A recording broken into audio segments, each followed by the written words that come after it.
స్వచ్ఛమైన నాణ్యమైన గౌదర్పార్ పూజా ఉత్పత్తులు www.gaudarpar.com ద్వారా ఆన్లైన్ లో ఆర్డర్ చేయండి. మీ ఇంటిని దేవాలయంగా మార్చుకోండి. నమస్కారం, వెల్కమ్ టు సుమన్ టీవీ. నేను గీతాంజలి. ఆగస్టు 26వ తారీఖున కృష్ణాష్టమి.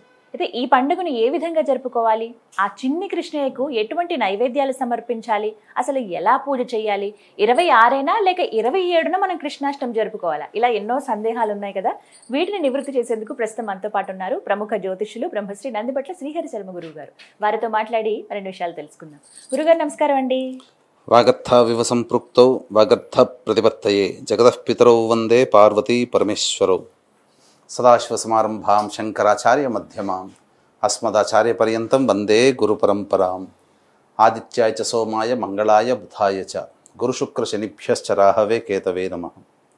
శృంగేరి జగద్గురు పీఠాధిపతులకి కంచి పీఠాధిపతులకి నమస్కారములు తెలియజేసుకుంటూ కార్యక్రమాన్ని ప్రారంభిద్దాం. గురువుగారు, ఆగస్టు 26వ తారీఖున కృష్ణాష్టమి అని మేము క్యాలెండర్లో చూస్తున్నాం.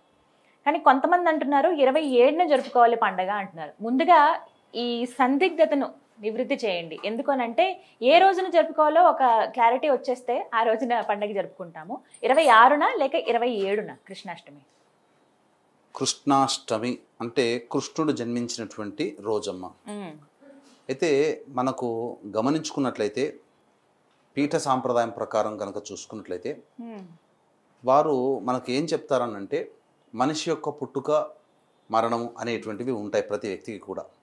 అయితే పుట్టినరోజు నాడు అనేటువంటిది దేన్ని ప్రామాణికంగా తీసుకోమని చెప్తారు అంటే నక్షత్రాన్ని ప్రామాణికంగా తీసుకొని నక్షత్రం ఉన్నటువంటి రోజున, అంటే ఏ నెలలో పుట్టాం, భాద్రపద మాసమా లేదా ఆషాఢ మాసమా కార్తీక మాసమా, ఏ నెలలో పుట్టామో ఆ రోజున మనం ఏ నక్షత్రంలో పుట్టామో ఆ మాసములో ఆ నక్షత్రం వచ్చిన రోజున పుట్టినరోజు జరుపుకోమనేది ఒక శాస్త్ర ప్రమాణము. అలాగే మరణించిన తర్వాత మరణం ఏ తిథి అవుతుందో అది వర్ధంతిగా జరుపుకుంటారు.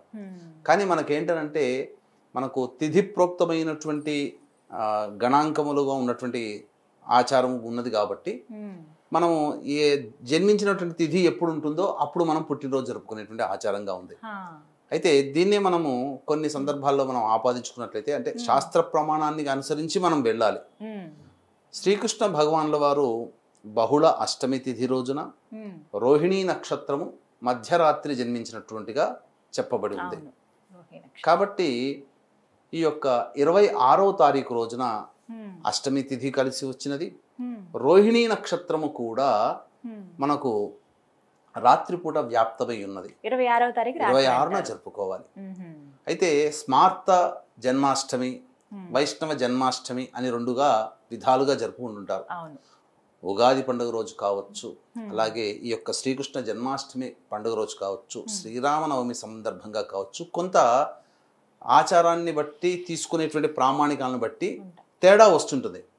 వీక్షించేటువంటి సుమన్ టీవీ ప్రేక్షకులు కూడా ఎప్పుడు మనకి గందరగోళమేనా అని చెప్పి చాలా మంది బాధపడుతుంటుంటారు. కొంతమంది కామెంట్స్ రూపంలో చూస్తుంటాం, మిగతా ఎవరికీ లేనటువంటి మన హిందూ ధర్మంలోనే ఎందుకు అని. అంటే మనకు అనేక సిద్ధాంతాలు ఉన్నాయమ్మా. ఆ సిద్ధాంతాల ప్రకారము ప్రామాణికం అంటే ఏ ప్రాంతం వాళ్ళు ఏ సిద్ధాంతాన్ని అనుసరిస్తారో వాళ్ళు ఆ ప్రామాణికాన్ని చూసుకోవాలి. ఇప్పుడు బారహస్పత్యమానం అనేటువంటిది ఉత్తరాది వాళ్ళు చూస్తారు, సౌరమానం అనేటువంటిది తమిళనాడు కేరళ వాళ్ళు చూసుకుంటారు, మహారాష్ట్ర కొన్ని ప్రాంతాలు. అలాగే చాంద్రమానం అనేటువంటిది మన కర్ణాటక, తెలుగు, ఆంధ్ర, తెలంగాణ ప్రాంతాలు చూసుకుంటారు. కాబట్టి ఏ ప్రాంతాన్ని అనుసరించి ఏ ప్రమాణాన్ని అనుసరిస్తున్నారో దానికి తగినటువంటి విధానంగా వచ్చేటువంటి పండుగలను జరుపుకుంటే ఏ ఇబ్బందులు ఉండవు. అందరినీ కూడా మనం ఆమోదించిన వాళ్ళం అవుతాం. అంటే పండుగలు రెండుగా వచ్చినంత మాత్రం కన్ఫ్యూజన్ ఏముందమ్మా, 2 రోజులు చేసుకోండి. అంటే 26న రాత్రి ముహూర్తం కాబట్టి 27న తెల్లారి జరుపుకోవాలి, లేకపోతే 26 ఉదయమే ఇంట్లో దీపారాధన చేసుకోవటం, 26వ తారీఖు రోజునే మనం చేసుకోవడము. రాత్రి వ్యాప్తముగా రోహిణీ నక్షత్రం ఉంది కాబట్టి రాత్రి వ్యాప్తముగా రోహిణీ నక్షత్రం అనేటువంటి సూర్యాస్తమయం కంటే ముందే రోహిణీ నక్షత్రం ప్రవేశిస్తుంది 26వ తారీఖు రోజున. కాబట్టి ఆ రోజున చక్కగా జరుపుకోవచ్చమ్మా. 26వ తారీఖు రోజున స్మార్త ఏకాదశి, 27వ తారీఖు రోజున స్మార్త అష్టమి, 27వ తారీఖు రోజున వైష్ణవ అష్టమిగా జరుపుకోవచ్చు, తప్పేమీ లేదు. ఇది ప్రామాణమే. కానీ వీక్షించేటువంటి సుమన్ టీవీ ప్రేక్షకులు కూడా శ్రీకృష్ణ జన్మాష్టమి అని అంటే ఏదో శ్రీకృష్ణుడి యొక్క జన్మదినంగా అనేటువంటిది కాకుండా దీనికి ఒక ప్రత్యేకమైనటువంటి విశిష్టత ఉందమ్మా. ఏంటంటే మనకున్నటువంటివి అహోరాత్రములు 4, అంటే రాత్రిపూట వ్యాప్తమై ఉన్నటువంటి పండుగలు జరుపుకునేటువంటివి 4.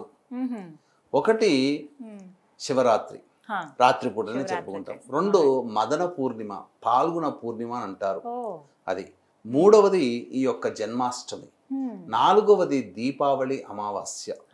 ఈ 4 రోజులలో 100 సూర్యగ్రహణములు కలిస్తే ఎంతటి పుణ్యఫలం ఉంటుందో ఈ ఒక్క రోజుల్లోనే రాత్రి సమయంలో అంతటి బలం ఉంటుంది. కాబట్టి ఉపాసనా పరులు ఈ 4 రోజుల కోసం ఎదురు చూస్తుంటారు.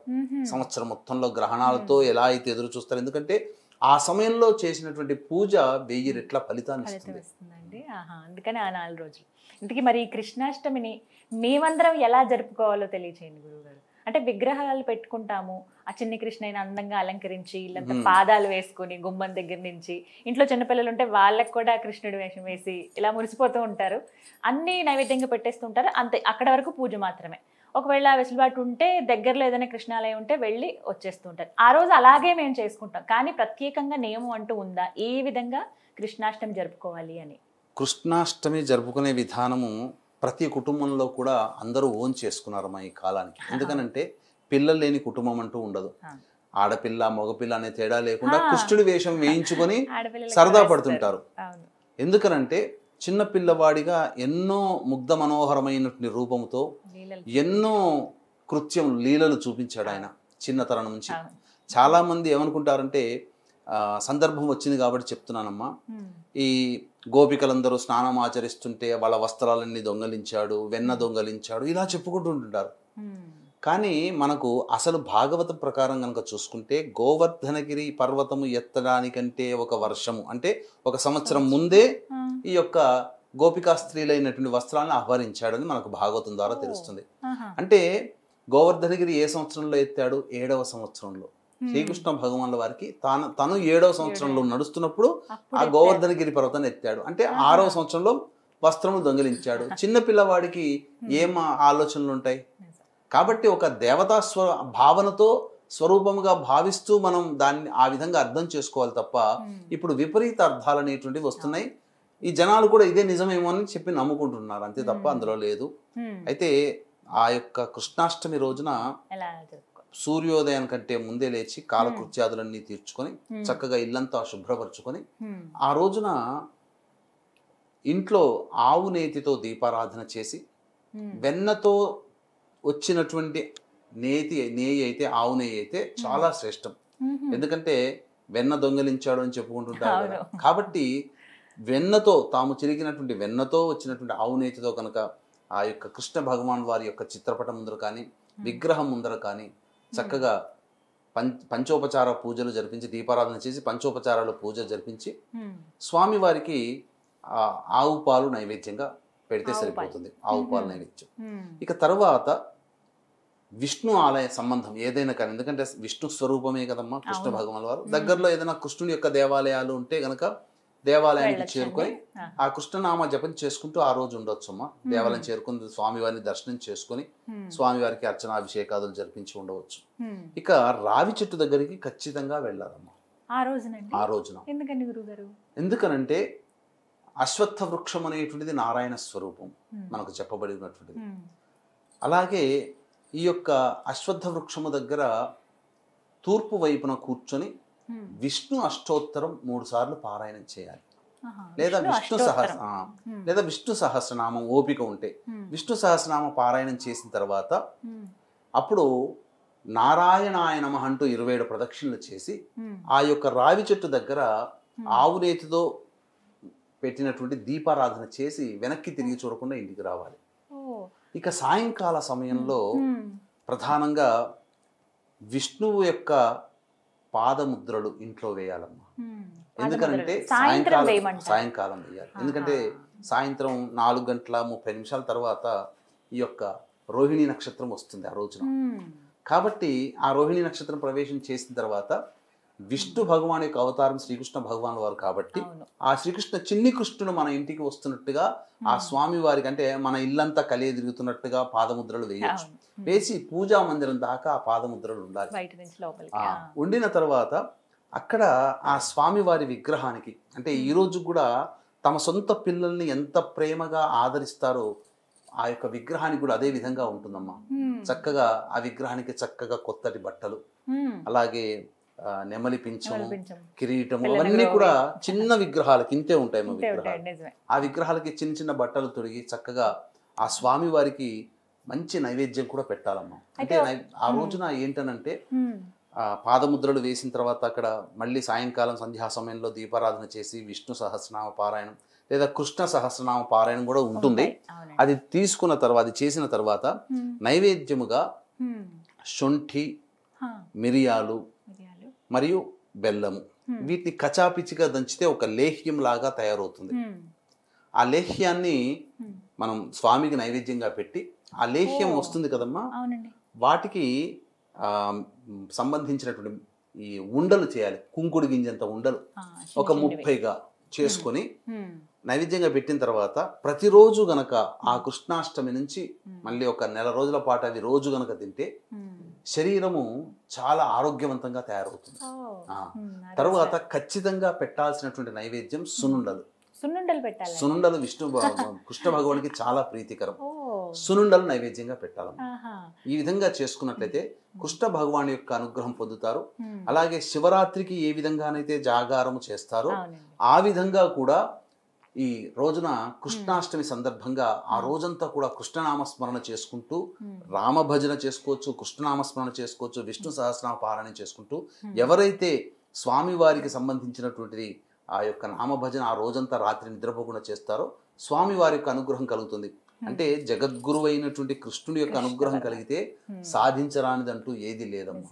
ఎందుకంటే దీనికి సాక్షాత్తు కురు పాండవ యుద్ధం, ఎంతో గొప్ప అయినటువంటి యుద్ధంలో ఈ కృష్ణ భగవాన్ యొక్క అనుగ్రహంతో పాండవులు జయించడం జరిగింది. కాబట్టి వీక్షించేటువంటి ప్రేక్షకులు కూడా తప్పకుండా ఈ యొక్క కృష్ణాష్టమి రోజున ఆ విధమైన చెప్పిన విధంగా ఎవరైతే చేసుకుంటారో వారికి కృష్ణుని యొక్క అనుగ్రహం కలుగుతుంది. ఎందుకంటే కృష్ణుడు ఎక్కడ ఉంటే అక్కడ జయమమ్మ. అందుకనే చాలా మంది, కొంతమంది ఇప్పటికీ కూడా మనకు కొంతమంది తెలియదమ్మా, వాళ్ళు వెళ్ళిన చోట పని అయ్యి వస్తున్నది అని అంటే దానికి కారణం ఏంటంటే విష్ణు భగవానుడి అవతార స్వరూపము ఈ యొక్క కృష్ణుడు వారు కదా. కృష్ణుడు వారు జన్మించినటువంటి జన్మకుండలిని వాళ్ళు జేబులో పెట్టుకుంటారు. ఇది ఉంది. శ్రీకృష్ణ భగవాన్ వారి యొక్క జన్మకుండలి కూడా తాయెత్తులో పెట్టుకున్న వాళ్ళకి విజయం అమ్మ. ఇది చాలా గొప్ప విషయం. ఇది చాలా సీక్రెట్, ఎవరికి తెలియదు. ఎందుకంటే జయం అనే శబ్దానికి అర్థమే శ్రీకృష్ణ వారి యొక్క జీవితం. కాబట్టి అటువంటి వ్యక్తి యొక్క జన్మజాతకం మన యొక్క తాయెత్తులో కానీ లేకపోతే పాకెట్లో కానీ పెట్టుకుంటే ఎక్కడికి పోయినా విజయంతోనే వస్తాడు తప్ప ఆ విధంగా ఎప్పుడు కూడా అపజయం అంటూ ఉండదు. ధర్మమే నిలుస్తుంది మన మాట పాట. ఇంకొక విశేషం ఏంటంటేనమ్మా, ఈ యొక్క కృష్ణాష్టమి సందర్భంగా సంవత్సరంలో ఒకసారి వస్తుంది కాబట్టి కొన్ని ప్రాంతాల్లో, దక్షిణ భారతదేశంలోని కొన్ని ప్రాంతాలలో రవికల పండుగని జరుపుతారు. అది గోప్యంగా జరిగేటువంటిది. ఆ రోజునే వచ్చినటువంటి సామెతే పండుగ పూటన పాతమొగుడేనా అన్నట్టు సామెత ఉద్భవించింది. పండుగ పూట కూడా పాతమొగుడేనా అన్నట్టుగా. విగ్రహాలు పెట్టుకుని మనం పూజ చేసుకుంటాం. కొంతమంది మా దగ్గర విగ్రహం లేదండి అంటే ఫోటో ఒకటి పెట్టుకున్నా చాలా. ఫోటో ఒకటి పెట్టుకున్నా చాలమ్మా. ముఖ్యంగా ఏంటంటే విగ్రహాన్ని పెట్టుకున్నప్పుడు స్వామి వారికి పవళింపు సేవ. కొంతమంది ఇప్పటికీ కూడా, నేను చాలా చోట్ల ప్రయాణాలు ట్రైన్లో చేస్తున్నప్పుడమ్మా, కొంతమంది నార్త్ ఇండియన్స్ ముఖ్యంగా వాళ్ళు రాత్రి కాగానే వాళ్ళ దగ్గర ఉన్నటువంటి దాంట్లో కొంత తీస్తారు సామాన్లలో, కృష్ణ భగవాన్ యొక్క విగ్రహాన్ని పెట్టి అందులో ఊయల్లో పెట్టి రాత్రిపూట జోలపాట పాడుకుంటూ ఊయలో ఊపుతుంటారు. ఆ విధంగా కూడా చేయవచ్చునమ్మా. సొంత కొడుకునైతే ఏ విధంగా, చిన్న పిల్లవాడిని ఏ విధంగా చూస్తుంటారో మనిషిలాగానే ట్రీట్ చేస్తారు. కృష్ణ భగవాన్ వారు ఉన్నట్టుగానే ఏ పదార్థం చేసినా కృష్ణ భగవాన్ వారికి నైవేద్యంగా చిన్ని కృష్ణ, చిన్నయ్య అని పెట్టి చేసేవాళ్ళు ఉన్నారు. కృష్ణ భక్త సమాజం వాళ్ళు ఖచ్చితంగా చేస్తారమ్మా. అయితే ఫోటో ఒకటి పెట్టుకున్నా చాలండి. అయితే ఆ ఫోటో ఎలాంటిది పెట్టాలనేది, ఇప్పుడు రాధాకృష్ణుల ఫోటో ఎక్కువగా మనం చూస్తూ ఉంటాం. అదా లేకుంటే ఆవు వెనకాల ఉండి పిల్లని గ్రోవి వాయిస్తున్నట్లుగా కృష్ణ భగవానుడు ఉన్న ఫోటోస్ ఉంటాయి, అలాంటివి పెట్టొచ్చా? రాధాకృష్ణుల యొక్క ఫోటో గనక పెట్టుకున్న వాళ్ళకి ఏంటంటేనమ్మా, వారికి కుటుంబంలో దాంపత్య సమస్యలు ఎవరైతే ఉంటారో ప్రేమ ఆప్యాయతలతో మెలుగుతుంటుంటారు. ఎందుకనంటే రాధా అమ్మవారిది మాయాస్వరూపం. అంటి పెట్టుకున్నంత మాత్రాన అతను మనకు చెప్పేటువంటి తత్వం ఏంటంటే ప్రేమతత్వంతో ఉండండి అని చెప్తుంటారు. కాబట్టి ప్రేమతత్వం అనేది అలవాటు పడుతుంది. అలాగే గోపికా కృష్ణుడు పిల్లన గ్రోవు వాయిస్తున్నట్టుగా గనక ఉన్నట్లయితే అది చాలా చక్కటి విజయం కలిగిస్తుందమ్మా. కానీ కొంతమంది కుటుంబాలలో యుద్ధం చేస్తున్న సందర్భంలో కృష్ణుడు ఉగ్రరూపంగా కనిపిస్తూ ఉంటుంటాడు. అవి పెట్టుకోకూడదమ్మా, ఇంట్లో అసలు అట్లాంటి పెట్టుకోకూడదు. భీష్ముని వధించేటువంటి సందర్భంలో చక్రాన్ని, బండి చక్రాన్ని కూడా ఇట్లా ఎత్తుతున్నటువంటివిగా పెడతారు. ఏంటంటే అదేదో ఫ్యాంటసీ కోసం పెట్టుకుంటారు, అది కాదమ్మా. అయితే గీత బోధిస్తున్నట్లుగా అర్జునుడికి ఉంటాయండి కొన్ని ఫోటోలు కానీ, కొన్ని గోడకే అలా వాళ్ళు ఆర్కిటెక్చర్ అలా చేయించుకుంటారు. అవి చేసుకోవచ్చు, ఎందుకంటే సాక్షాత్తు పరమాత్మ స్వరూపం, విశ్వస్వరూపాన్ని సూచించేది కాబట్టి, ధర్మాన్ని బోధిస్తున్నటువంటిది కాబట్టి, ఎవరి కుటుంబంలోనైతే ధర్మబద్ధంగా ఉండాలనుకుంటారో అటువంటి ఫోటో పెట్టుకోవచ్చు. అలాగే పంచలోహంతో ఉన్నటువంటి చిన్న చిన్న విగ్రహాలు ఉంటాయండి, అవి ఆ రోజున చేసుకోవచ్చు. అవి పంచలోహ విగ్రహాలు మంచిది, దానికేం తప్పు లేదు. మట్టివి కానీ ఇత్తడితో చేసినవి కానీ తప్పు లేదమ్మా. ఇవన్నీ కూడా మనం అక్కడ పూజలో పెట్టుకుని చేసుకోవచ్చు అమ్మా, చాలా చక్కగా చేసుకోవచ్చు. ఇది చాలా గొప్పదైనటువంటిదమ్మా. ఈ కృష్ణాష్టమి రోజున ఎవరైతే విష్ణువుని ధ్యానం చేస్తారో వారికి సంపూర్ణమైనటువంటి యోగం కలుగుతుంది. వీక్షించేటువంటి సుమన్ టీవీ ప్రేక్షకులు గమనించాల్సింది ఏంటంటే 31వ తారీఖు రోజున శని త్రయోదశి పుష్యమి నక్షత్రం కలిసి వచ్చిందమ్మా. 31వ తారీఖు రోజున అది చాలా అద్భుతమైనటువంటిది. శ్రావణ మాసంలో వచ్చే శని త్రయోదశి అది. కాబట్టి వృషభ, మిథున, కర్కాటక, సింహతుల, వృశ్చిక, మకర, కుంభమీన రాశిలో జన్మించిన వారికి శనిదోష పరిహారార్థమై శనీశ్వర హోమం, అఘోర పాశుపత మంత్ర హోమంతో పాటు విద్య, వివాహ, ఉద్యోగ, దాంపత్య, అనారోగ్య సమస్యల నివారణకి 18 రకాల హోమాదులు మరియు గత జన్మ కర్మదోష నివారణకి కర్మదోష నివారణ పూజలు అనేటువంటివి కేవలం 1500 రూపాయల రుసుముతో చేయించడం జరుగుతుంది. అవకాశం ఉన్న వాళ్ళు కార్యక్రమ తదనంతరం కాంటాక్ట్ చేసి పూర్తి వివరాలు తెలుసుకోవచ్చు. అలాగే సంవత్సరం పొడుగుతో కూడా మా ఆధ్వర్యంలో ఒక్కొక్క క్షేత్రంలో కుటుంబ సభ్యుల గోతనామాలతో కూడా జరిపించడం జరుగుతుంది. ఆ వివరాలు కూడా మీరు తెలుసుకోవచ్చు.